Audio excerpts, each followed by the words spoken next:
ఇక మధ్యప్రాచ్యంలో యుద్ధ ఉద్రిక్తతలు మరింత ముదిరాయి. తాజాగా సౌదీ అరేబియాలోని అత్యంత కీలకమైన పారిశ్రామిక నగరం అల్ జుబైల్ లక్ష్యంగా ఇరాన్ దాడులకు దిగింది. క్షిపణులు, డ్రోన్లతో ఈ పారిశ్రామిక కేంద్రంపై ఇరాన్ విరుచుకుపడింది. అల్ జుబైల్ ఇది మిడిల్ ఈస్ట్లోనే అతిపెద్ద ఇండస్ట్రియల్ హబ్. దాదాపు 1000 చదరపు కిలోమీటర్ల మేర విస్తరించి ఉన్న ఈ నగరం సౌదీ అరేబియా ఆర్థిక వ్యవస్థకు వెన్నెముక లాంటిది. సౌదీ మొత్తం జీడిపిలో సుమారు 7-12% వాటా ఈ ఒక్క నగరం నుంచే వస్తుంది. ఇక్కడ పెట్రోకెమికల్స్ ఉత్పత్తితో పాటు భారీ స్థాయిలో ఆయిల్ రిఫైనరింగ్ మరియు స్టీల్ తయారీ జరుగుతుంది. అల్ జుబైల్ను లక్ష్యంగా చేసుకోవడం ద్వారా సౌదీ ఆర్థిక మూలాలను దెబ్బతీయాలని ఇరాన్ భావిస్తున్నట్లు తెలుస్తోంది.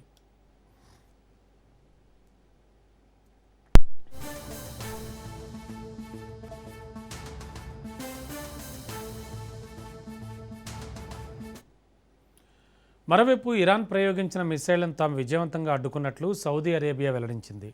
క్షిపణులను గగనతలలోనే ధ్వంసం చేశామని, అయితే వాటి శిథిలాలు మాత్రం అల్ జుబైల్ పరిసర ప్రాంతాల్లో పడ్డాయని సౌదీ రక్షణ శాఖ తెలిపింది. ఈ దాడిలో అంతర్జాతీయ మార్కెట్లో చమురు ధరలపై ప్రభావం పడే అవకాశం ఉందని నిపుణులు భావిస్తున్నారు. ఈ ఘటన తర్వాత మిడిల్ ఈస్ట్లో పరిస్థితులు మరింత ఆందోళనకరంగా మారాయి.